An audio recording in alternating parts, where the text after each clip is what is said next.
But the point is, it's getting harder to close deals. You need to touch far more people to get to that yes. And it takes a lot more work. And so you can't just say, I'm going to make 100 more phone calls per day. I mean, that's one way to do it, obviously, but that's not necessarily going to then be sustainable, right, quarter over quarter. And so you need to build this groundswell underneath while you're doing those things. It's not easy. But in the end, you've got to get buy-in and commitment.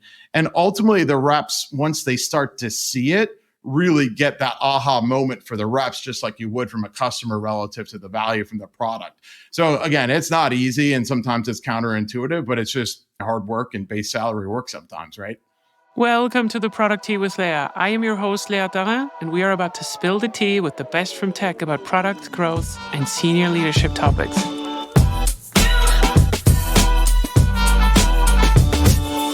Good morning, everyone. Today on the Product Tea, I'm thrilled to welcome the Chief Revenue Officer at Appen Limited, a frontrunner in AI data solutions. With over 25 years of experience and a track record of explosive growth, he has driven companies like Pivotal Software from 0 to 100 million in annual recurring revenue in just 1 year, demonstrating his profound experience in scaling businesses. At Astronomer, he elevated an open source data solution to unprecedented heights. His role at Appen will focus on launching new large language models products aimed at enhancing trust and transparency in AI applications. And in that context, he has some interesting opinions on community-led growth. Welcome to the Product Tea, Andrew Ettinger. How are you doing this morning? I am great. Thank you. It's great to be here. Thanks for having me. How would you rate this introduction from ChatGPT version 1.0 to ChatGPT 4.0? I actually was listening intently and I was like, this is pretty good. So I'll put an 8.5. How about that? Yeah, this is good. So I created this intro also with the help of ChatGPT. This is just to also stay on run. Can you introduce yourself to the completely technically illiterate in a couple of sentences? Sure, but you did such a good job and I don't have the luxury of ChatGPT, so I'll just give you the real version. I've been in tech for close to 30 years, started as a BDR with printed out pieces of paper of website sign-up forms before that was even a thing, and now run revenue teams and really have found passion at the intersection of cloud, data, and AI, and I've been doing that for a long time and love it, and that's where I'm focused. Yeah, that sounds really cool. These hobbies, I can totally empathize with them. They're not good for dating because nobody understands what they mean. Yeah. So, Andrew, what do people get wrong about you once they get to know you? That's a great question. If I take the lens of inside of work, right, you're this very outwardly focused, I have a lot of passion and energy, lead from the front. And the reality is, in my personal life, I'm a little bit of an introvert. And so I have to work really hard to actually be an extrovert in my personal life. It drives my wife nuts, right, that I do this type of stuff all day long and no problem. And then I'm actually shy if we go out. So I think that's what people get wrong and they wouldn't know that. Yeah, I can relate to this as well. And I think for me, it's always about I don't like to talk about how my day went in the evening with people because I'm just tired of it. I don't want to sound so what did you do? And I'm like, don't want to talk about it anymore. It has nothing to do with you. I just don't want to talk about it anymore. You go so hard and it's so mentally toxic. It's like, I need a break. Yeah, totally get it. Yeah. Can you tell us a little bit about what Appen is? And I can maybe also add a little bit of flavor on why I wanted to talk to you first, before we go into this. So I saw you also talk about AI in general. You have some really good opinions, and I think you're very articulate around the topic, but you also have something interesting around community-led growth, and we're going to dig into this a little bit. But can you add a little bit of flavor on Appen right now and what you're doing there? How big is the operation? What does this company do? Yeah, Appen's a fascinating company, been in business for 25 plus years. And it's at the core and foundational aspect of AI. It's the unsexy but very essential piece where you need high quality data to power all of your models to make them accurate and relevant. We've been doing this for 20 plus years. Our revenue's approximately $300 million a year, publicly traded on the Australian Stock Exchange, and have been powering leading tech companies out there with data for their models, working with about 80% of the large language foundational model builders and very large enterprises as they seek to deploy those large language models and really customize them against their own internal data, leveraging humans to ensure the accuracy and responsible nature of these models as you place them out into the wild and customer-facing applications. There's a lot of work that has to go into that, and we're at the forefront of providing the tooling and the services necessary to execute against that. So I have to ask, I have to pretend that I don't know, but like I have to ask, like this sounds like the most enterprise gig ever. This sounds like the complete opposite of like where you would put community-led growth in. What has any of this to do with product-led growth, community-led growth? Where does this entire thing kind of come together? Yeah, that's a really good question. Look, fundamentally, it doesn't matter what you sell. I am a very enterprise person. I'm all enterprise, right? So if you ask me to go to something that's not that, I'm kind of a fish out of water.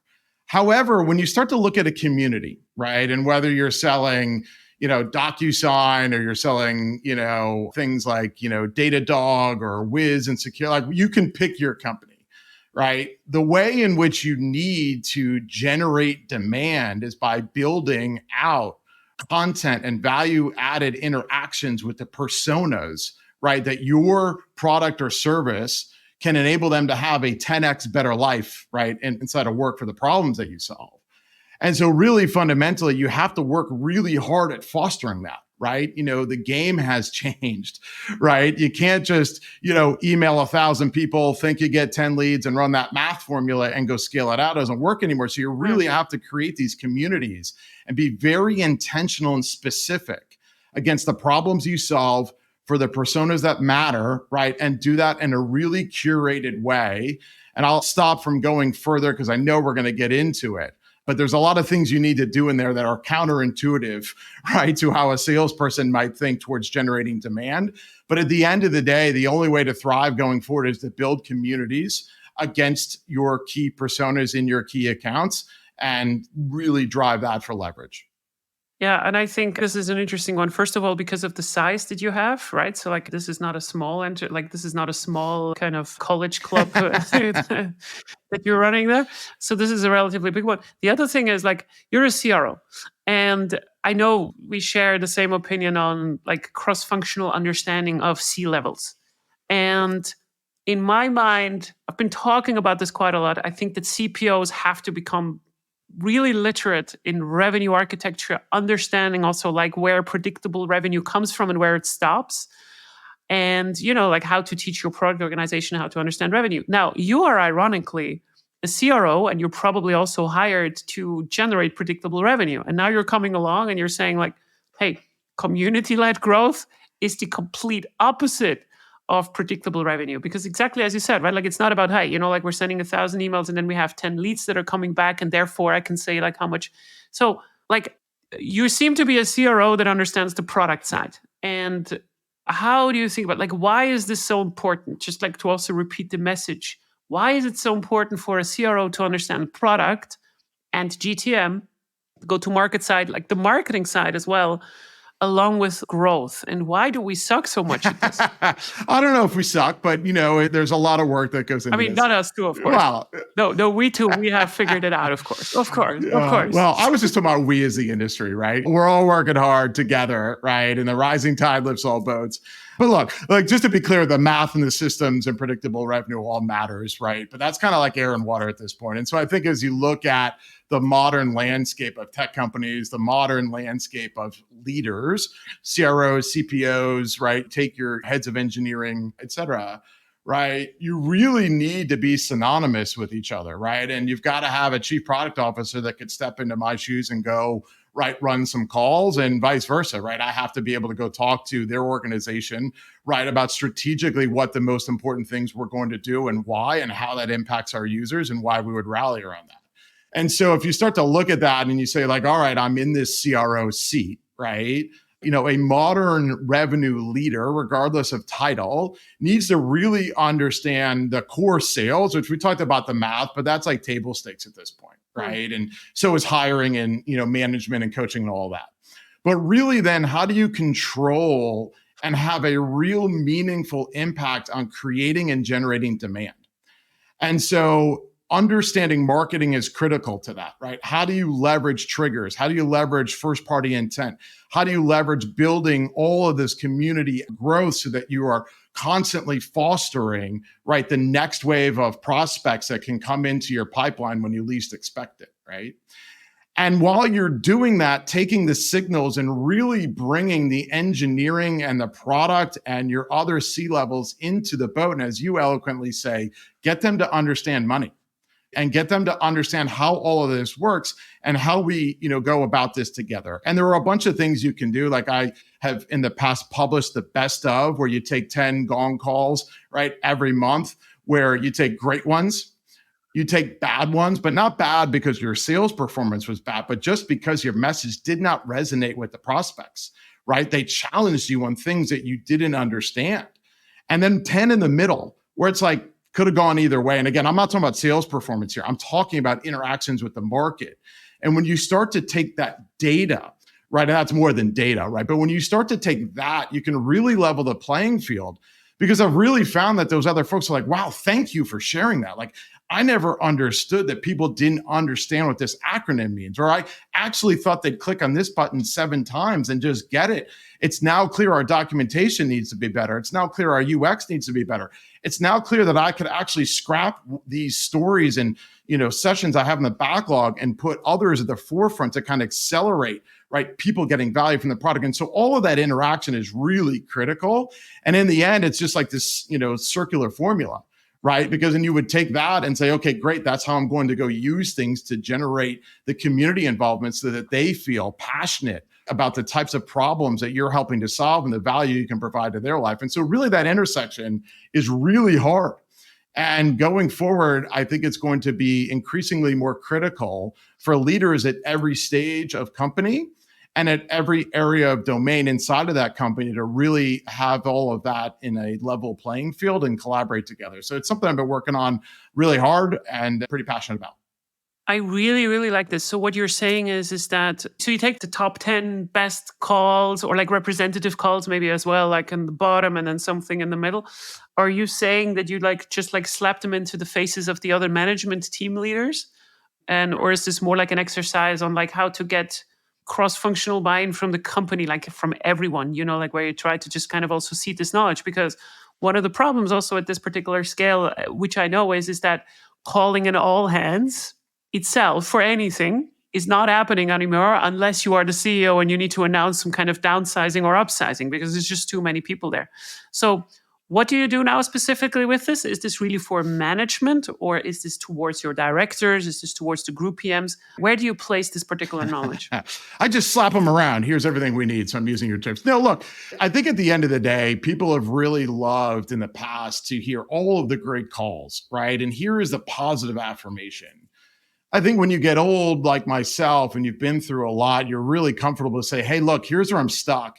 Here's where I'm not doing well. And I don't necessarily mean I as in myself, but I as in the team, right? And here's where we could be better. And I think it's really important to surface those things and collaborate with value-added leaders inside of the company to help solve these problems. And I found if you can surface that information, people get much more emotionally invested in trying to apply their intellectual capital to help you solve those. And in the end, creates a much stronger company, a much stronger value proposition. And in the end, everyone wins. And now, you need to be comfortable with that, right? And early on in my career, I can't tell you I probably would have been. I would have been the antithesis of that. No, here's all the good stuff. There's nothing wrong, nothing to look at over here, right? You know what I mean? Including my pipeline coverage or whatever, you know what I mean? But you really need to be comfortable with that. And I think, given that the landscape's even more crowded now than ever, working really hard at all of that is going to be a key differentiator. And it's, sometimes not the most comfortable lane for a lot of folks, but I think it's critical. I think this is quite interesting because like this performative bullshit that we sometimes do, like we just like highlight like the most positive things about ourselves and so forth. And you said something really clever, I think. You talked about, this is not about how to highlight the sales performance. This is about how to show how the market interaction looks like. And I think what this means, in other words, is that I don't think people forget, but like people easily lose sight of the fact that a pitch about a product to some kind of market is still a combination of the person that sells it. So the story, all the stuff that we do, and also the product that is being sold, of course. And specifically in product-led growth, community-led growth, we talk about a very honest kind of conversation now between the market and ourselves. Because, hey, recommendations only come if the product is actually also good. And we also foster like these relationships with people maybe before we even charge money. And with increasing scale, and this is a tip towards anyone that is in the C-level at a company at scale, while it is true that at this side, you're probably not any more operationally involved. You're not doing your sales calls yourself, except for like maybe you do some exploratory sales calls and so forth, which is the same as for me. Like I don't do actual product development anymore in the operative teams outside from some experimental stuff. It is extremely powerful at this particular scale to really drum the direct management level that you have underneath you just together for a 2-hour workshop, exactly in what you said right now, to just like go over some examples of like, hey, here's what is the good things that is happening. Here are the things that are happening on the bad side. And these are the middle of the road kind of things. No matter how much data exercise diving you do and how you're sitting on spreadsheets, because at scale, we're really good at that, is going to prepare you for the emotional reaction that you get from a very specific customer. You know, like when something kind of clicks. Everyone in sales that I know has these moments where they just know like, hey, if we get past this particular point in a conversation, it's smooth sailing. And I really, really, really love this. So I love when CROs are doing this, right? Like they're coming with these calls. But I also think that we as CPOs should do a better job and like also showing the other side to sales with, hey, this is a typical product experience that we see happens when someone is actually in the product and they're not in the sales process anymore. You know, like we're not in the sales calls anymore. Yeah, so I find this an extraordinarily good point. Yeah, well, I think also if you just sort of look at product market fit, and everyone has their own definition, but if you think about what we're talking about here, it's who are you calling on to start with? Who's your ICP? Who are the right personas? How do I build a community so I get engagement from them, right? So how do I activate them? How do I then actually go and sell to them, market them?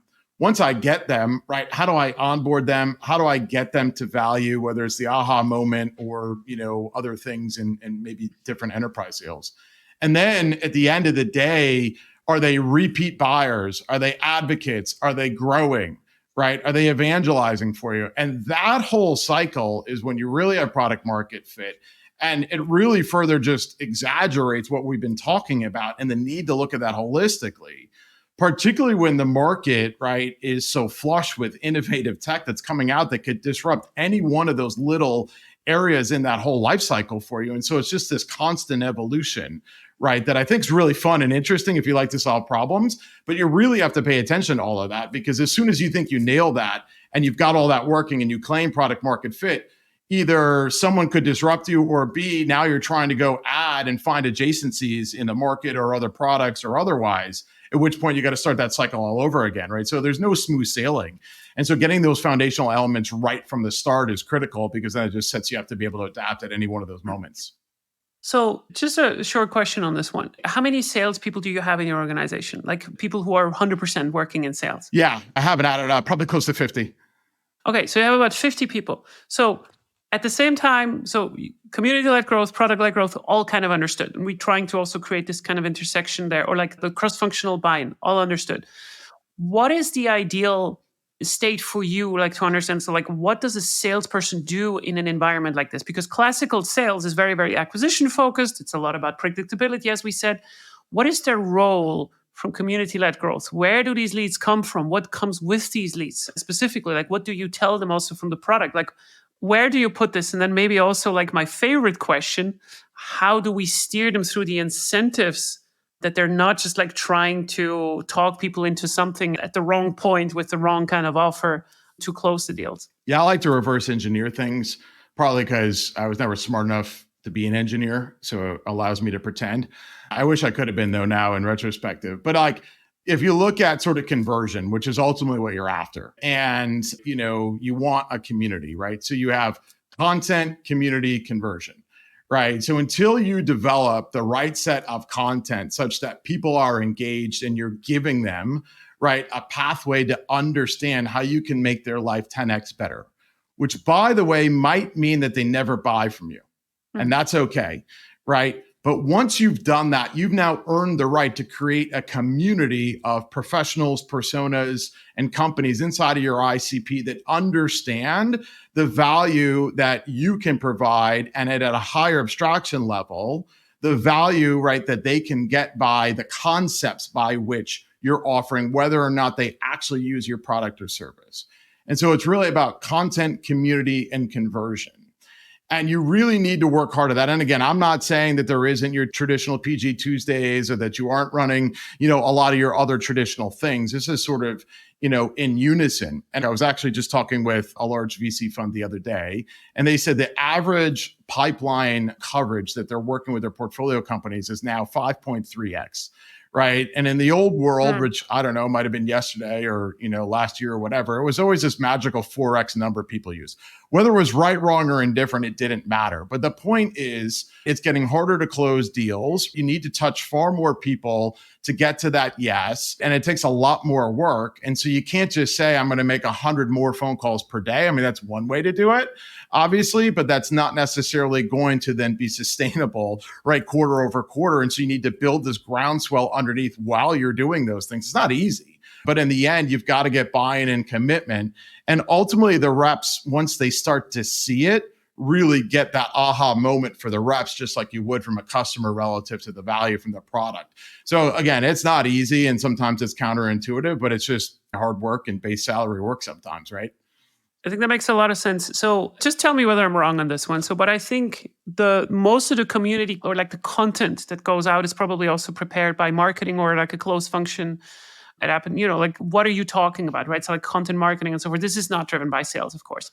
So just to add like one thing on this one, because there are a lot of companies are sometimes a bit confused about what they should write about. So when we talk about community-led growth, we're not talking about marketing stories or editorial pieces about yourself and your own offering. It's about the problems that your ICPs, your ideal customer profiles, usually have that might be already having value in themselves, even if they do not buy from you, right? Like, so this is what you're talking about. So in your case, this would mean a typical problem that a large language model has, either through polluted data or scaling problems, or like, hey, the shortage of NVIDIA GPUs that are just like getting worse every month and so forth. Is this also how you're looking at this, right? So like we're talking really about creating value that is in itself already valuable, but that also generates kind of the trust that, okay, these people really understand what our actual challenges are. So therefore, I might also trust them if we really have the money and also go for paid solutions after. Yeah, and we're actually going through a transformation right now, partly because of the state of the company, which has been in business for a long time doing fantastic work. And we're now kind of going into our next phase of growth. And also partly because of how fast the AI market is moving. So let me give you an example, right? At the end of the day, if we are selling high quality data, right, for your LLM models through a software platform and tooling and everything else, instead of just selling quality data or hitting that message, we've developed a journey, and I call this physics. Right. So if you are building a large language model inside of a large enterprise, right, here are 5 steps that you must go through. It has nothing to do with me or you or anyone else. Like, this is physics, right? You have to choose a model. You have to prepare your data. You have to test it and tune it. You have to make sure it's safe so it doesn't say silly things, right? It has to be aligned to your brand voice. You have to get it into production and you have to man it, So like you just go through the journey. And once you start to just use that framework to educate folks out there, they don't feel like you're trying to sell them something. At the end of it, it's all underpinned by having quality data, using your right subject matter experts and all these other things. But at the end of the day, you're not selling anything. You're just bringing people down that journey. And, no one has ever like woken up one day and said, you know what, I want to have real shitty data power my models. And I really don't want these things to work. I want them to suck and my users to hate me. Right. Of course they don't say that. And of course, they also don't want to say, hey, Leah, can you help me? Because this thing sucks and I'm embarrassed to go put it in production. They're not going to do that either, even if it's true. No. So you need to give them a framework, right, to understand that journey and then educate, know, and learn. And then they can call and say, hey, look, here is something we're trying to work on. We've done this, you know what I mean? And now it makes them feel comfortable to explain the problems that they're having so that you can help them. And now they're framing it in that journey as well. And so that's some of the little bit of the transition we're actually going through right now. And we're just starting, but there are early signs of, it being very strong. And that's just one example of, kind of how you would go about that inside of community. And again, it's no different if you have an open source developer community. It's no different if you're Wiz, right? Who's been probably the hottest and fastest company to grow, right? And you look at some of the things they're doing or, many others out there. I think one of the interesting problems about the open source communities is that tracking product usage is a Pandora's box. So let's not go into this. I recorded a very interesting episode with Casey Hill on this as well. And he framed it in the way that, every content has different kind of purpose.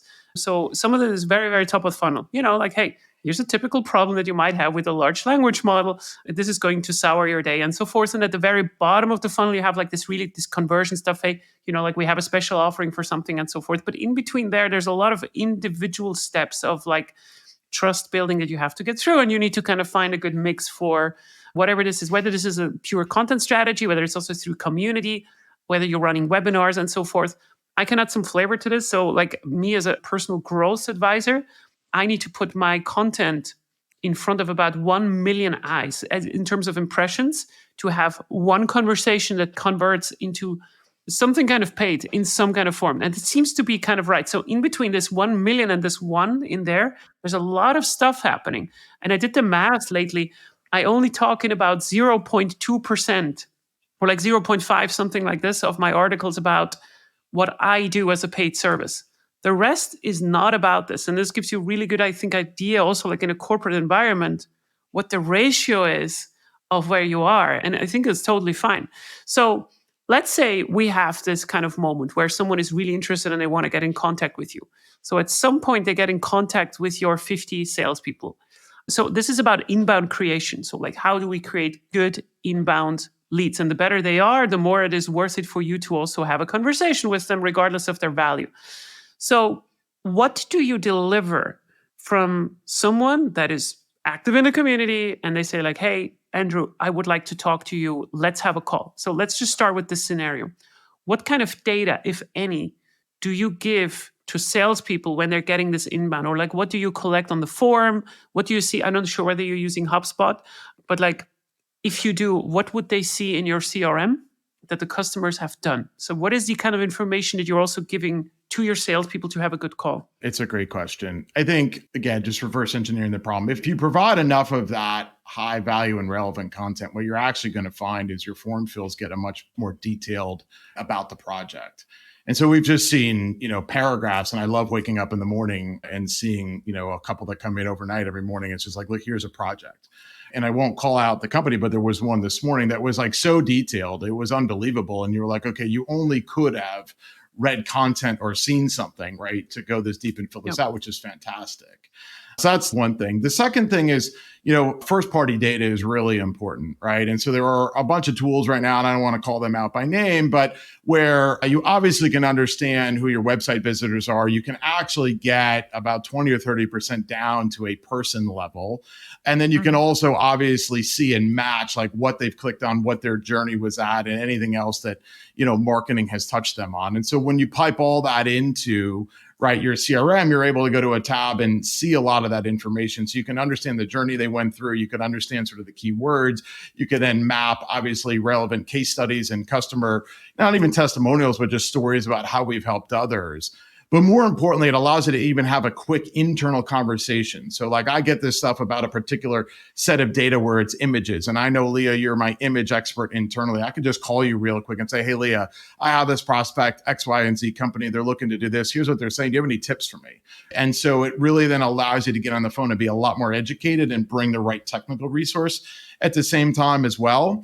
In a previous life, to your point in the open source community, we actually built over 100 different proprietary data signals that we would bring in and pump all that out into Slack anytime, right? A user would visit the website or do anything, so that as every rep had their sort of own mini ICP or franchise, they were pumped all of that information with plays and other things to execute. I'm not quite there yet right now here, but I've had a lot of experience. And the other thing too is, every CRO should have a data engineer that reports to he or she, right? I think it's also another really interesting role that should be there. And I learned that when I was at a data engineering company, so maybe I got a little lucky. But that's the other thing too is, wiring all this stuff together is and with no code makes it easier, but it's still great to have all those data people that are not just traditional rev ops or marketing ops folks.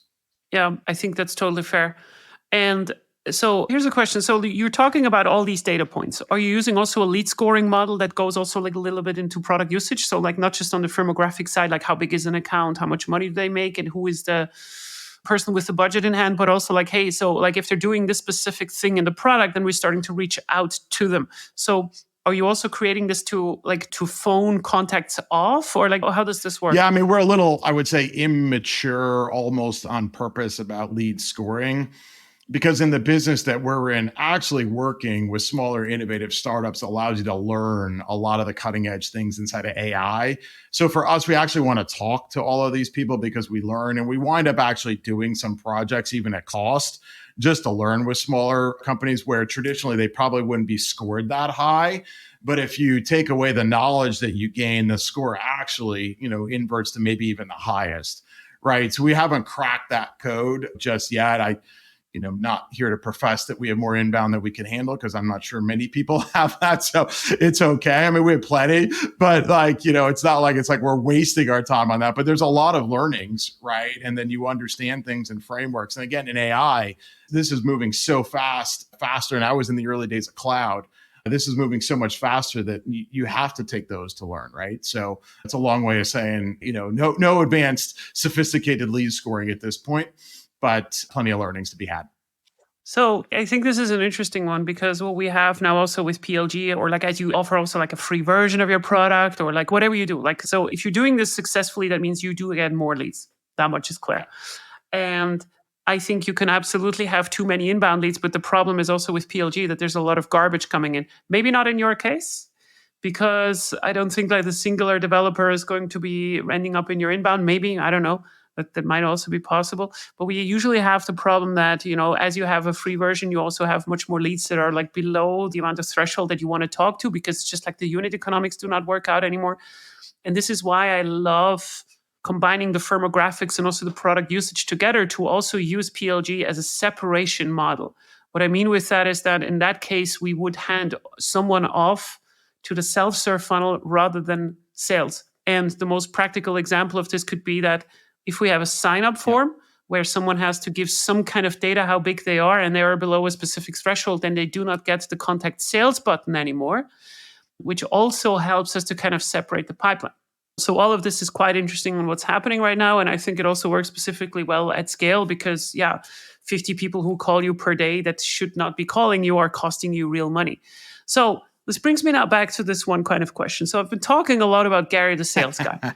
Really funny bit, by the way. Really funny bit. Thank you so much. Yeah, including here is where salespeople will hate me, but don't worry, when I get to the next phase, you'll wind up liking me. I thought that was great. Yeah, exactly. So like Gary, the sales guy, is this absolutely insufferable classical sales dude that just does everything wrong that you should not be doing. And this is about incentives. So you just said that, hey, we love to get into calls with people and so forth, also to learn about them. That's all nice. But the problem is, I would imagine that someone in sales would say like, hey, how much of this do I have to do? I would rather like to hunt for more leads because this is also defining my bonus. How do you kind of avoid the Gary situation too much on this? So do you have a good idea on this?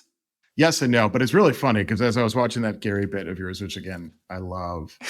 On one hand, you can create the right incentives as you're trying to do things right with, logo bonuses and things like that. So you can actually create the right incentives where it's like, I'm making numbers up. Like here's a $5,000 bonus, right? Regardless of the dollar, if we get a customer that is going to take, this thing and do that outcome, because we will learn. Right. And that would only apply to an inbound lead. So I can't have you wasting time going outbound against it, et cetera. So you can kind of ring fence that. The second and more important thing, and I really was thinking about this in your Gary bit, right, is, and this kind of goes back to the community discussion. And this is also slightly counterintuitive. It's like, the pre-sales, position, I believe, is also changing. Right. And you have to align the pre-sales position against the community that you're serving and less against Gary. Right. So what do I mean by that? You also need to find pre-sales professionals that are the personas of which you're trying to sell to in the community.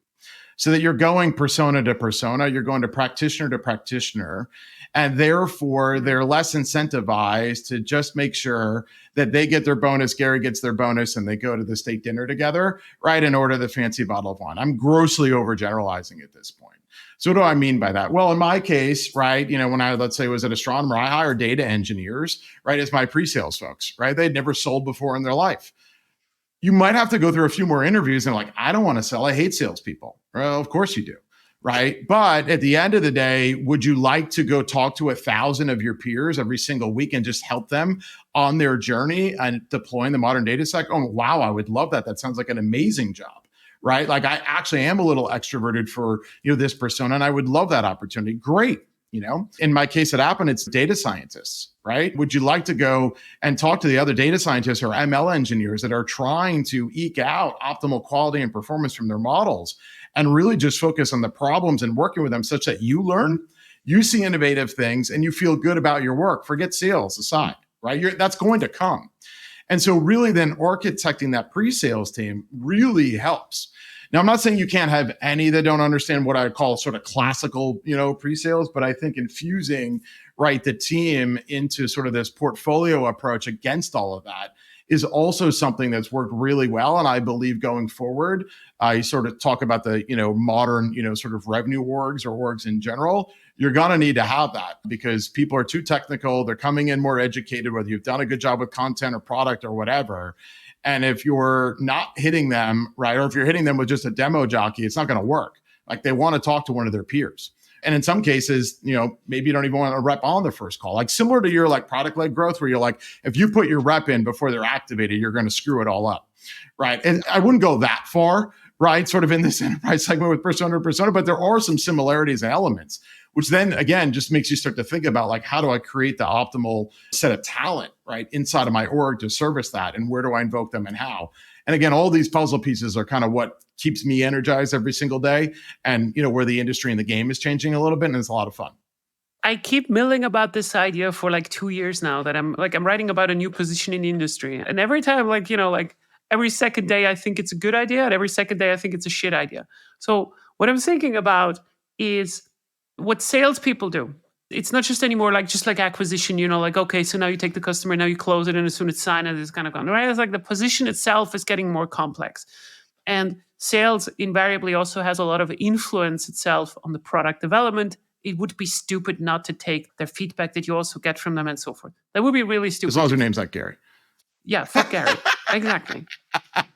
So having said that, right? So what I'm thinking about is we have started to kind of include marketing into this entire product conversation, right? So we have product marketing managers. They're not doing just marketing, but they're thinking about, how can I market a very specific part of the product? So we're thinking about business cases and so forth. And with sales, we never really have managed to really integrate them into the company. It's almost like it's kind of like a, it's like an agency inside of your company that is just we're giving them some kind of money and we give them also the label of our company, but they're working somewhere else. This is what I'm thinking about. So I was always milling about this idea of product sales management. And the idea would be that you have a product manager that has been a salesperson before. They have their own engineers and they have a designer, and they're really designing the best process to kind of sell and upsell afterwards. So they're kind of they're trying to kind of figure out what is the best process of this. And in this process, they also start to figure out, hey, we need new tooling in the company, the data is shit that we have and so forth and so forth. But they're very, very close on the product. They also know how to do sales, and they have the engineers to improve these kind of processes. So what they would do is they would establish these processes without an incentivization plan, just trying to kind of figure out the best version. And then you put real salespeople on it.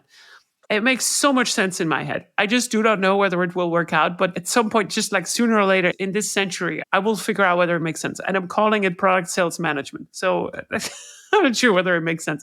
But I feel we need a new kind of position, because this classical thing that we've been doing, sales over there and product over there, it doesn't work for both silos. No. And that's what I've been talking about. And actually, what I've had some success doing, not as eloquently stated as you or Coin, but if you take that persona and that practitioner, so let's say a data scientist, right? And that data scientist has never sold before, but now they've interacted with 1,000 customers, and forget their incentive plan for a second.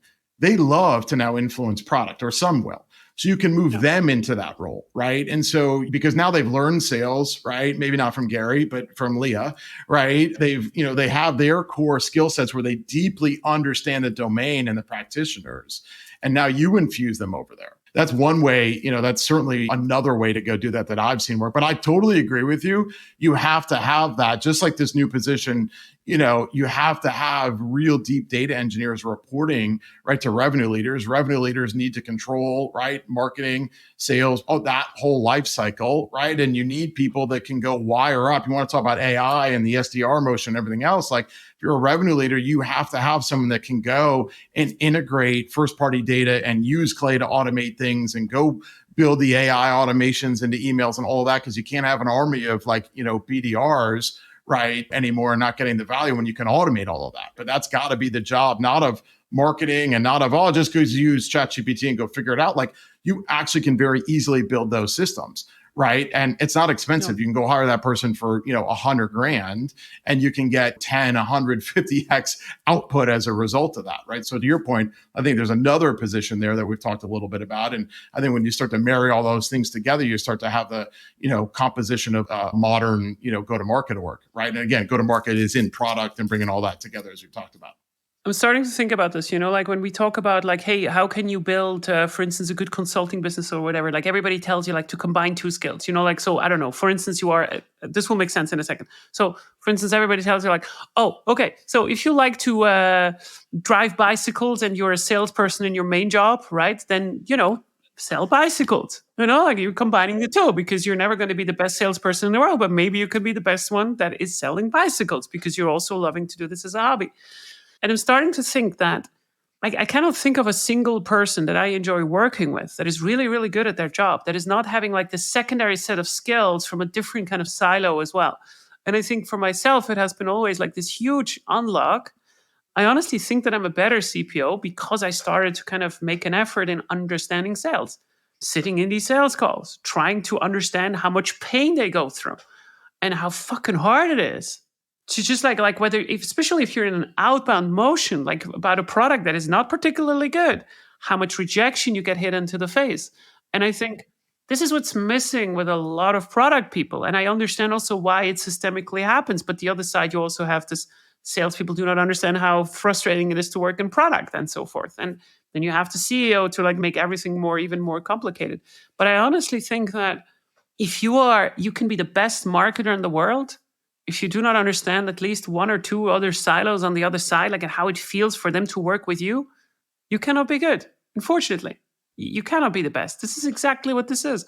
A lot of these future positions, especially also at scale, are coming down to, do you have some kind of empathy? How does this work on the other side?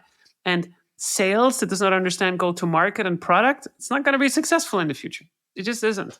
No, not a profound insight, isn't it? No, I totally agree. It resonates with me on the marketing side. I just was I need to learn it because how else could I control demand other than my math, the systems and PG Tuesday, all that stuff? What else can I go do? And so that's where I started to go learn, marketing and then sharing those insights. I mean, it kind of all happened by accident, but I think you can boil it down to one thing: intellectual curiosity. Right. I mean, it's the single best trait to hire for. It's hard to test and hard to figure out. And you always want people to actually show up and be who they said they were. But intellectual curiosity is what enabled you to think that way. It's what enabled me to go, kind of look at all those different aspects. And I think if you don't have that going forward, it's going to be really, really hard because there are, look, my hat's off. I've picked on them 3 times. I'm not an investor. I have nothing to do with it. I don't even know if I know anyone who works there, but all of the fanfare around Wiz, right? They've done just the most amazing job in the world, right? Fastest to 100, fastest to 3, all that stuff. But how many of those are we going to see in the next decade, right? I'm not saying we won't see any with AI and automation and everything else. We'll probably see more than we did in the previous decade. But it's not like there's going to be thousands or hundreds such that you're, can just go be, rep 78 there, right? It's on cruise control and you do 150% of your number and make 500 or 600 grand every year and et cetera, right? It's just, I just think it's going to be a lot harder. And so as a result, us leaders are going to just have to think differently about, sort of the same problem. I honestly think the productive part, right? So let's say this would be a kitchen. So you cooking food or whatever. If you were a cook before AI, then you would have to do everything by yourself. You have to buy the groceries, you have to go down into the basement, you have to get the onions up and so forth. You have to do a lot of the menial stuff as well, even though you're a specialist. None of that outside of hiring an assistant that does it for you that is too expensive is going to solve this. Now with AI, we have a lot of this kind of stuff going away. That means you have to do much more of the actual cooking, like the things that make you expensive and so forth. So I do think that the effect of all this AI advancement and so forth is going to really lead to more companies that do less revenue overall, like at the very, very large scale. So like a lot of competition and so forth, but also with fewer people. So, like hyper efficient kind of companies that stay flexible, that retain like the startup mentality that you have, like to also drive a lot of revenue and so forth. And I think a lot of the bullshit will just fall away, and you can hide less and less and less behind just like exactly as you said, like I'm rep 78 and I'm just going to settle in and I'm just going to execute my thing from A to Z. You have to start to be creative in service of the customer, because that's the only thing that ever counts. Because if you are not creative and you do not really solve something, the time is over. The time is over, man. You're not going to sell anymore just with like great platitudes, or like the classical salesperson in the 1970s that could sell you a burger if you wanted to have a car.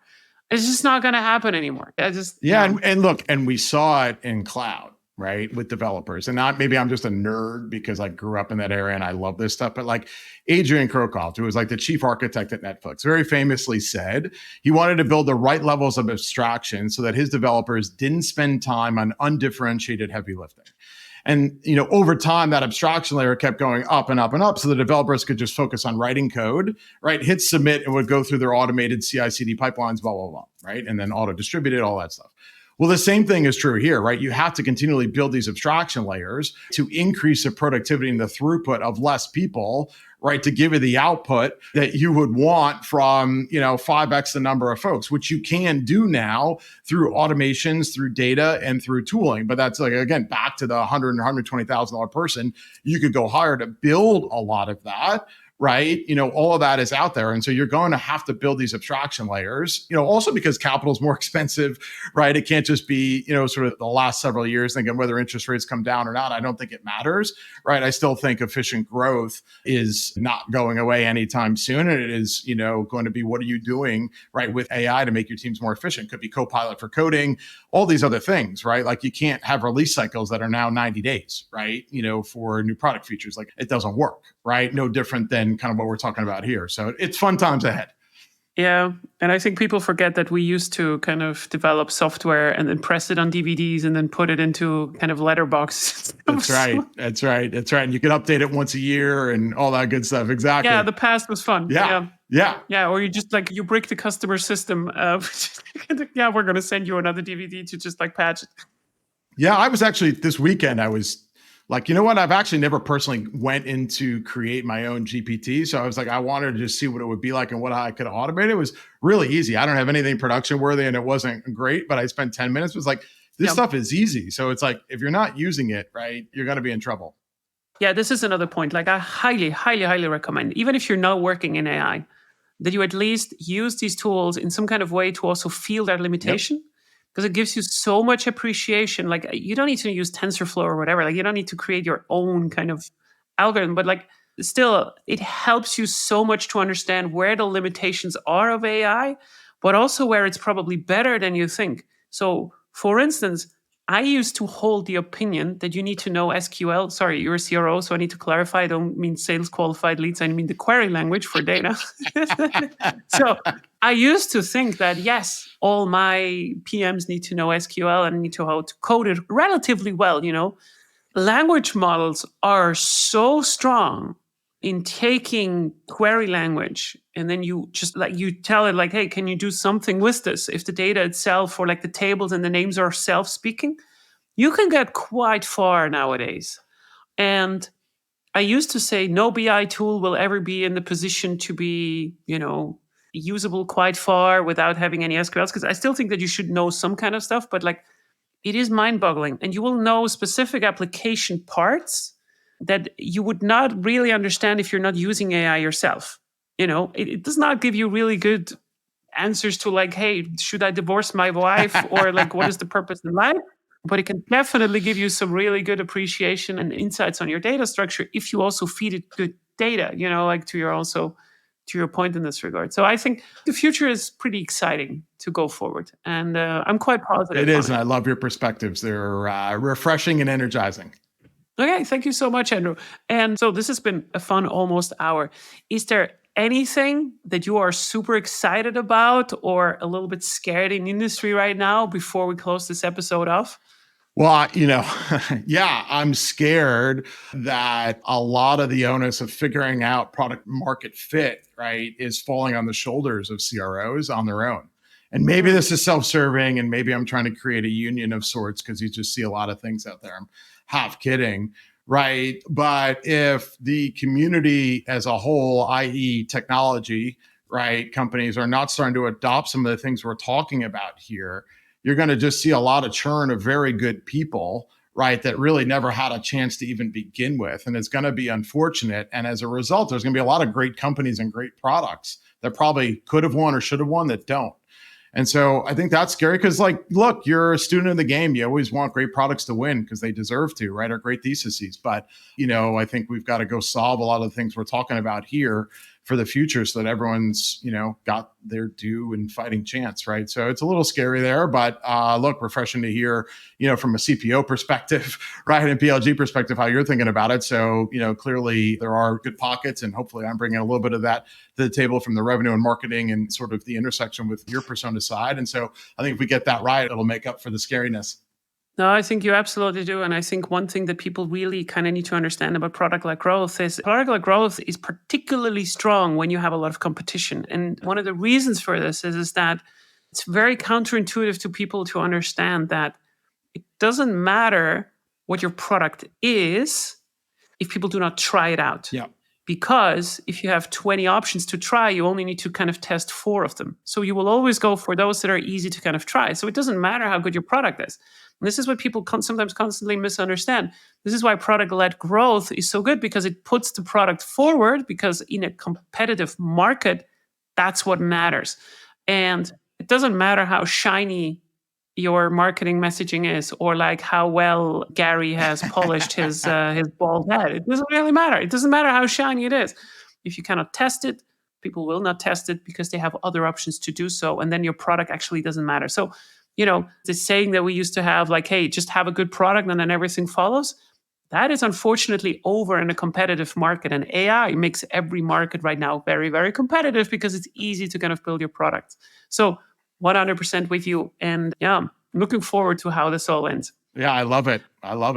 Okay, Andrew, how should people get in contact with you? Do you want them to get in contact with you? And if they do want to, how should they do that? I would love to chat with anyone. I'm a student of the game and love the industry. I'm very active on LinkedIn, so you can certainly go to my LinkedIn profile and shoot me a note or a connection request, and love to chat and collaborate with anyone. So that's maybe the easiest way. Cool. Thank you so much for being part of this episode today. And yeah, that's it. Sales pitch is over. Thank you for having me. It was a lot of fun. Ba-boom.